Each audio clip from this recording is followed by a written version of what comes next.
द्विविस्थापन अभिक्रिया, अपघटनीय अभिक्रिया जो मुख्य रूप से 3 प्रकार की थी, उसमें प्रकाशीय और विद्युत अपघटनीय अभिक्रिया। अपघटन का मतलब टूटना, और हमने पढ़ा था द्विविस्थापन में एक परमाणु या उनका समूह दूसरे परमाणु या समूह परस्पर दोनों विस्थापित हो जाते हैं, दोनों अभिकारक आपस में विस्थापित हो जाते हैं और नए उत्पाद का निर्माण करते हैं। और अपघटनीय अभिक्रिया में ये पढ़ा था कि या तो ऊष्मा दो या प्रकाश दो या विद्युत धारा द्वारा कुछ ना कुछ अभिकारक टूटकर एक नए उत्पाद का निर्माण कर रहे थे। और उसमें एक विशेष पहचान आपको बताई थी कि लेफ्ट हैंड साइड में अपघटनीय अभिक्रिया में हमेशा एकल उत्पाद होगा, वही टूटकर एकल अभिकारक होगा, टूटकर उत्पाद बनाएंगे, 2 या 2 से अधिक बना सकते हैं। और आज की क्लास में हमारा एक इंपॉर्टेंट रासायनिक अभिक्रिया है, इंपॉर्टेंट टॉपिक है मंद तथा तीव्र। मंद यानी स्लोली, यानी एकदम धीरे धीरे, और तीव्र मतलब एकदम फास्ट, एक्सीलरेशन बहुत ही तेज त्वरण के साथ, यानी मंद तथा तीव्र अभिक्रिया। हमारे इस चैप्टर में मुख्य रूप से अभिक्रिया ही है, और लास्ट में एक पोर्शन बचेगा उत्प्रेरक का। तो मंद तथा तीव्र अभिक्रिया ये क्या होती है? मंद तथा तीव्र। तो मैं पहले ले रहा हूं तीव्र अभिक्रिया। तीव्र अभिक्रिया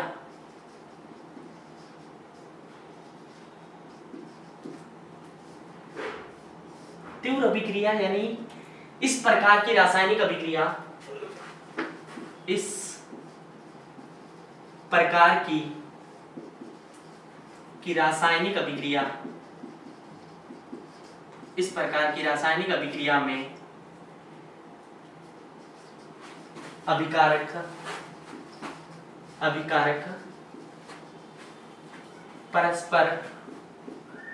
परस्पर मिलकर तीव्र अभिक्रिया से उत्पाद बनाते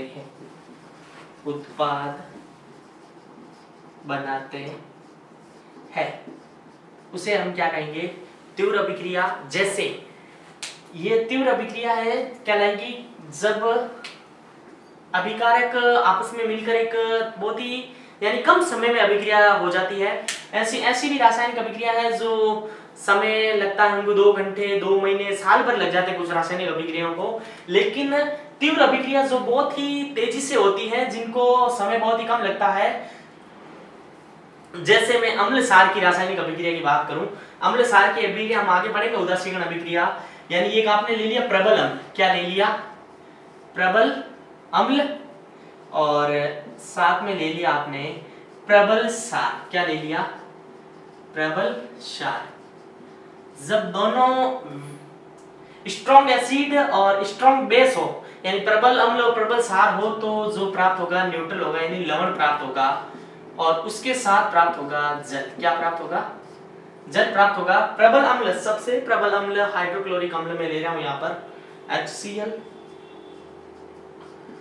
प्रबल अम्ल और सार वाला हम चैप्टर पढ़ेंगे, इससे लास्ट वाला है आई थिंक, जिसमें जो जली विलयन में H+ आयन की मात्रा अधिक देता है, वहां हमारे इसके सिद्धांत पढ़ेंगे, लुईस का भी सिद्धांत पढ़ेंगे।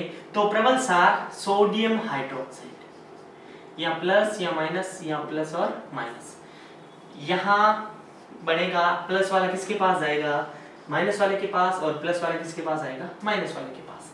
यहां बनेगा NaCl प्लस H2O, क्या बनेगा? H2O। इसे हम कहते हैं उदासीनीकरण अभिक्रिया।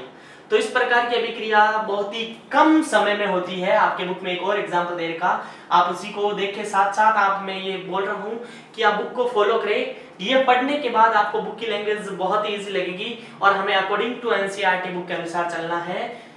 ये पढ़ने के बाद आपको बुक की लैंग्वेज बहुत साधारण सी लगेगी, यानी आसानी से समझ में आ जाएगा।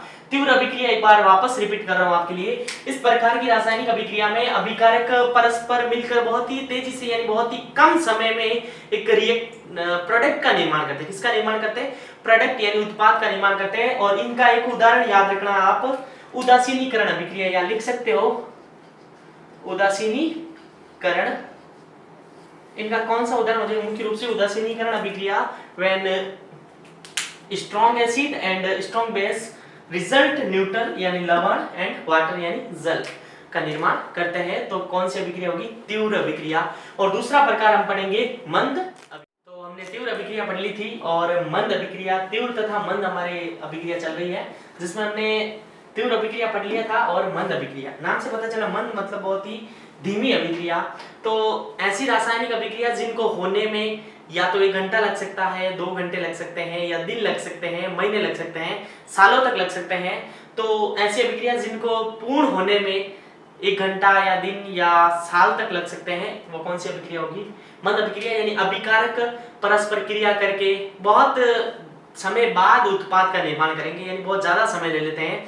जैसे आपने देखा होगा लोहे की वस्तु बाहर पड़ी होती है जब बारिश वगैरह होती है, तो ऐसे नहीं कि हाथों हाथ उनके ऊपर जंग लग जाए, यानी कई महीने बाद या महीने भर बाद लोहे की वस्तु पानी में भीगने के कारण उनके ऊपर क्या लग जाता है? जंग लग जाता है।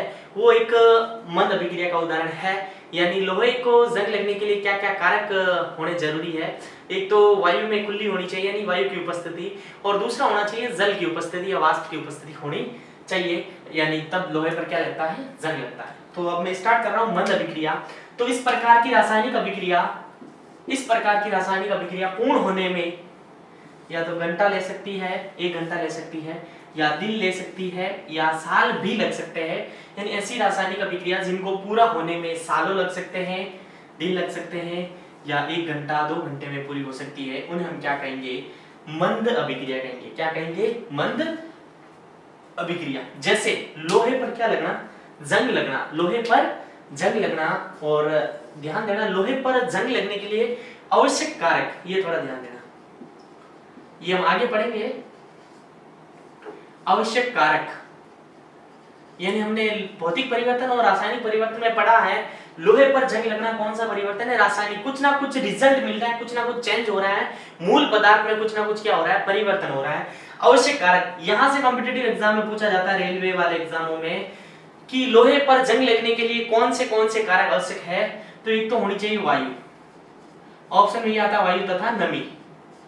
ये 2 चीजें होगी तभी क्या लगेगा लोहे पर जंग। अगर आपने लोहे को एकदम बढ़िया पैकिंग करके रख दिया तो उनके ऊपर जंग नहीं लगेगा जब तक वो वायु की उपस्थिति में नहीं होगा और नमी की उपस्थिति में नहीं होगा। यानी लोहे पर जंग लगने के आवश्यक कारक है वायु तथा नमी। और जब लोहे पर जंग लगता है तो उसके भार, ये थोड़ा ध्यान देना, भार में क्या होती है? वृद्धि होती है। भार क्या हो जाता है? बढ़ जाता है जंग लगने के कारण। और एग्जाम में ये भी पूछा जाता है लोहे पर जंग का सूत्र, तो आपको इतना याद रखना, Fe2O3, ये है जंग का सूत्र। और यहाँ आप XH2O मिलेगा आपको, मुख्य रूप से XH2O नहीं मिलेगा, तो आपको यहाँ X की वैल्यू यहाँ पे अकॉर्डिंग टू दिस फॉर्मूला, इस सूत्र के अनुसार यहाँ X की वैल्यू याद रखनी 3। तो ये हुई कॉम्पिटिटिव एग्जाम की बात जो हमारे इंपॉर्टेंट नहीं है, लेकिन थोड़ा बता दिया आपको। लोहे पर जंग लगना एक रासायनिक परिवर्तन है, हमने जब चैप्टर स्टार्ट किया तो देखा था। अब जैसे लोहा होता है आयरन, इस पर जंग कब लगेगा? ऑक्सीजन यानी वायु की उपस्थिति और साथ में क्या होना चाहिए? जल होना चाहिए। तब ये रिएक्शन कैसे संतुलित हुई? तो मैंने जब सेकेंड लेक्चर में रासायनिक अभिक्रिया के चरण बताए, सबसे पहले किसको क्या संतुलित करना, आप उस लेक्चर को जाके देखेंगे, तभी ये रिएक्शन आपको समझ में आएगी। मेरे कहने का मतलब समझ रहे हैं? मैं यहाँ नहीं समझाऊंगा, ये आप पिछले वाले लेक्चर में जाके देखें। अगर आपको प्रॉब्लम है तो कमेंट बॉक्स में हमें कमेंट करके बताइए, हम आपको उनका सॉल्यूशन देंगे। यानी ये हो जाएगा लोहे पर जंग का सूत्र। किसका सूत्र? जंग का सूत्र। तो आज की क्लास को मैं यही विराम देता हूँ।